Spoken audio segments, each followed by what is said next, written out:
ज्ञान या ज्ञान से कोई भूल या पाप हो गया हो तो अगर अपनी उन्हीं गलतियों को न दोहरा के धर्म पूर्वक चल के और श्रद्धा भावना से नाम जप करके हमारी भूल को प्रभु माफ कर देते हैं क्या? हाँ, मिटा दे। ये बस मेन जो आपका शब्द है उस पर पॉइंट बनता है कि पुनरावृत्ति ना होने पाए। जो आपका शब्द, ये बहुत खास बात है कि हमसे गलती हो गई जाने अनजाने में। जाने में होती है, उसमें हम जान रहे हैं कि पाप है, लेकिन या सुख बुद्धि हो गई है या दुख निवृत्ति हो की भावना है। दोनों बातें समझना।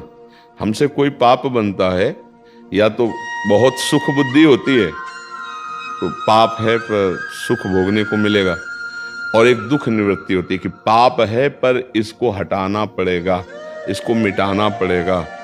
ऐसा करना पाप है, लेकिन दुख निवृत्ति के लिए या सुख पूर्ति के लिए, दो भावों से पाप होते हैं। अब अगर दुख निवृत्ति के लिए हमने किया है तो वो पाप हमें भयानक दुख देगा आकर के। जैसे दुख निवृत्ति के भाव में गर्भस्थ शिशु है, डॉक्टर ने कहा इसके माइंड में कमी है, ये जो बच्चा गर्भ में तुम्हारा, ये अमुक अंग इसका हीन है, तो दुख निवृत्ति के बच्चा ऐसा पैदा होगा, पूरे जीवन सेवा करनी पड़ेगी। ऐसा है कई तरह की दुख निवृत्ति के लिए, जैसे गर्भस्थ शिशु के लिए, ऐसे बाहरी कई बातें हैं। दुख निवृत्ति के लिए किसी जीव की हत्या कर देना, ये हमारे घर में रहेगा तो ऐसा ठीक नहीं, उसे मार देना। किसी भी जीव को, जैसे किसी भी जीव को मारने का अधिकार नहीं, जैसे भूमि पे आपके रहने का अधिकार, इसे हर जीव का अधिकार है। कई तरह की ऐसी दुख निवृत्ति के लिए कुछ पाप होते हैं और कुछ सुख प्रवृत्ति के लिए, कि जिससे ये काम नहीं करना चाहिए पर सुख की भावना इतनी प्रबल हो गई कि वो पाप बन गए। तो पाप दो प्रकार से होते हैं, एक दुख की निवृत्ति की भावना से, एक सुख प्राप्ति की। बहुत बड़े बड़े पाप हो जाते हैं। दुख निवृत्ति, सुख पूर्ति, दो भावनाओं से पाप होते हैं। अब पाप हमसे हो गए हैं और अब हमें सत्संग के द्वारा पता चला कि यार बहुत ही इनका दंड मिलेगा, तो हम भयभीत हो जाएं पहला, और आर्त भाव से भगवान की शरण में हो।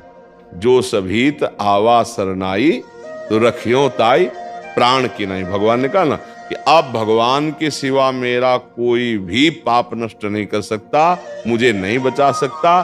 तो अपिचेत सुदुराचारो भजते माम अनन्य भाग साधुरिव समंतव्या सम्यक व्यवसिता। ऐसा भगवान कहते पहले बहुत दुराचारी सांगोपांग पाप करने वाला रहा है, लेकिन अब उसको पता चल गया कि एक भगवान के सिवा मुझे कोई क्षमा नहीं कर सकता, और मेरी शरण में आ गया तो फिर मैं उसे साधु बना देता हूं। अहम तो हम सर्व पापेभ्यो मोक्षयिष्यामि मा शुचा। आप चिंता की बात फिर नहीं रहेगी। एक शब्द जो हमने कहा, मेन पॉइंट बहुत महत्वपूर्ण आपके मुख से निकला कि पुनरावृत्ति उसकी नहीं होनी चाहिए। तो सब पापों का प्रायश्चित भगवान नाम के द्वारा हो जाता है। इसी को खूब श्रद्धा पूर्वक जपिए। जैसे कभी किसी ने कहा हमसे कि हमसे ये चूक हो गई, कि हमें नहीं करना चाहिए था, गर्भ हत्या हो गई, अब क्या करें? मेरा मन जलता है, आप सब ये कहे, पर हमें लगता है हमें प्रायश्चित करना चाहिए। तो जरूरी है अब, क्योंकि तुम्हारा मन प्रायश्चित से ही शांत होगा। तो चलो 7 दिन नियम से रहकर उचित फलादि का आहार करके संस्कृत से मूल पाठ भागवत का करवा लो। जैसे धुंधकारी जैसा महापापी जो प्रेत बन गया था, वो भी भगवत पार्षद रूप रखकर भगवान के धाम को गया, तो तुम्हारे पाप का मोचन हो जाएगा। वैसे भगवान नाम में बहुत सामर्थ्य है। नाम संकीर्तनम यस्य सर्व पाप प्रणाशन। सर्व शब्द है ना, कोई भी पाप ऐसा नहीं है जो नाम जप से नष्ट ना हो जाए। पर जो मेन बात है, पुनरावृत्ति नहीं। अगर नाम जप का बल लेकर फिर पुनरावृत्ति, तो नामापराध लग जाएगा, फिर वो नाम प्रभाव नहीं देगा। ध्यान रखना, कानून है, कानून भागवतिक कानून, नामापराध, नाम के बल से पाप करना। अब ये नामापराध आपको पापों से मुक्त नहीं होने देगा, नाम जपने पर भी। ये मेन पॉइंट की बात आई कि पुनरावृत्ति, अब लो नशानी अब ना नशयो, तब सब काम बन जाते हैं।